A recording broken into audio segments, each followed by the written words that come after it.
And Sowers told me he wasn't satisfied after last season, and he took that personally. He wanted to be very intentional about how he recruited and who he recruited this season to get back to this stage.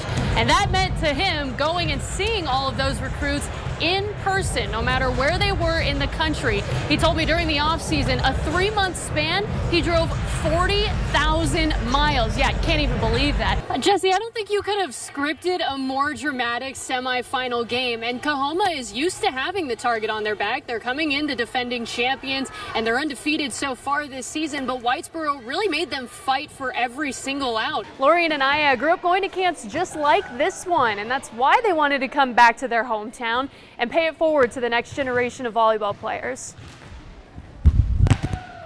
Well, that's a very nice looking buckle, and you've got one on yourself. As I mentioned, we've got the Announcer of the Year. We're just blessed here in West Texas to get you out here. What does it take to be an Announcer of the Year? To be honest, it takes announcing rodeos like the West of the Pecos. Well, if you've been following our Rockhounds coverage this season, you've seen this silly little segment, and unfortunately for us, this will likely be our last. In our final What Will Jacob Do today, Oakland's top prospect Jacob Wilson has been promoted to AAA Las Vegas. You'll see a handful more local competitors, including one 3-generation family from Andrews. The Fisher family, like I said, 3-generation, all compete together, and they're right here at the West of the Pecos Rodeo. It starts with Dan Fisher, the grandpa, his son Jay Tom, and Vin Fisher, and Vin's son Jet Fisher, who is signed to do rodeo at Texas Tech.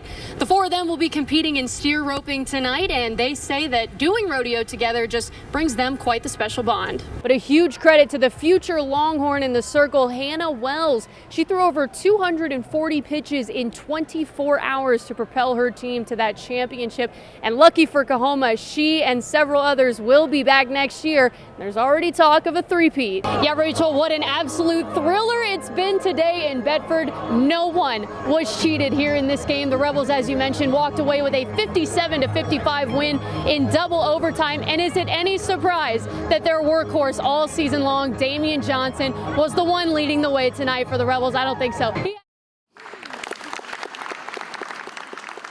It was an emotional afternoon for legacy quarterback Marcos Davila, not only because his dreams of playing college football came true, but because one of his closest family members wasn't there to see it. This year was super tough for me. Davila had a strong bond with his grandfather, Buddy, who never missed a game. During his historic senior season, Davila broke Legacy's all-time passing record on September 8th against Abilene after a 347-yard performance. Shortly after the game, his parents told him the devastating news. After that game, I found out that my papa wasn't able to make it. Buddy passed away while the team was on its way to Abilene that day. Davila was deeply impacted by the loss of his grandfather and dedicated the rest of his senior season to Buddy's memory. You know, I really tried to dedicate that season to him, and, you know, I gave everything I could. This year, Davila led the Rebels to a 6th consecutive District 2 6A championship and their deepest playoff run since 2019. In his 3 years as a starter, Davila racked up over 9,100 passing yards and 100 total touchdowns, cementing his own legacy for the Legacy Rebels. Just setting the path for whoever is next. Just try to do everything that I could to help the team win, and that was really my main focus. And today, in front of friends, family, and teammates, he solidified his future as a Big Ten quarterback at Purdue University.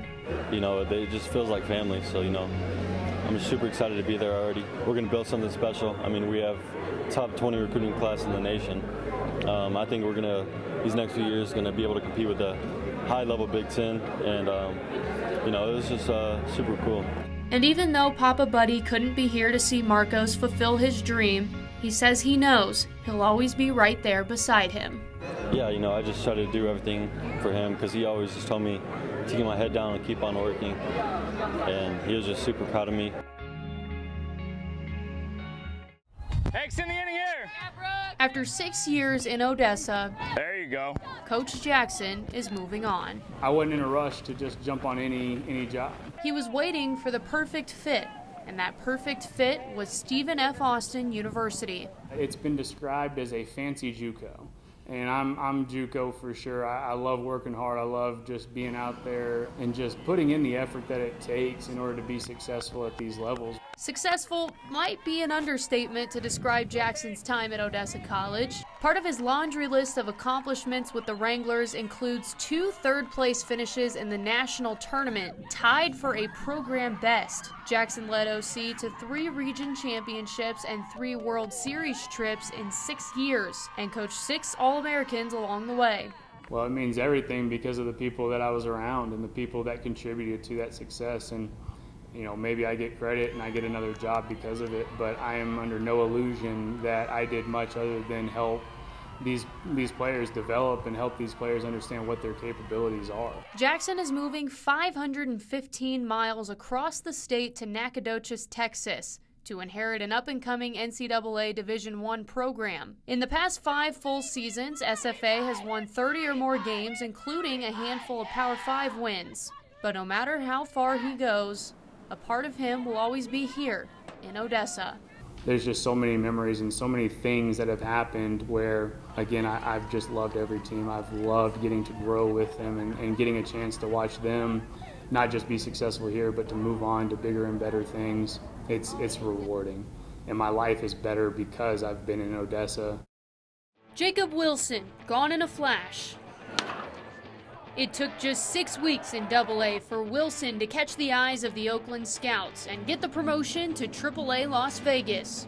Wilson led the Rockhounds in hits, doubles, batting average, RBI, and OPS, and he was leading all of AA in batting average before his promotion. What is working well for you so far? Yeah, I think I'm just coming out here just trying to have fun. Baseball is a game where when you're happy and you're enjoying it, I think, you're most likely going to be playing better. Wilson has had a number of role models throughout his journey with the sport, but none quite as impactful as the one that raised him. Jack Wilson, a 12-year MLB veteran shortstop. What was that like for you, growing up with a dad in the major leagues? Definitely different for sure, but it was amazing. He played 12 years, so he was the first 10 years of my life. He retired when I was 10 years old, so I grew up around the game in Major League Baseball clubhouses and just being able to, just experience what the professional baseball life was at a very young age. Jacob spent many days watching his dad, especially if he was up to bat. And Wilson hammers one to left field. This ball is gone!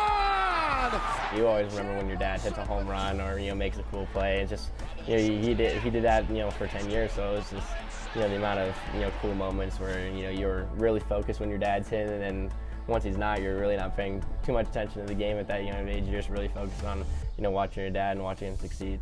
All those days watching Father Jack at the ballpark blossomed into a passion for Jacob, following in Dad's footsteps while creating his own path. Jacob wears the same number as Jack, plays the same position, and is just an opportunity away from carrying on the family name on the biggest stage in baseball.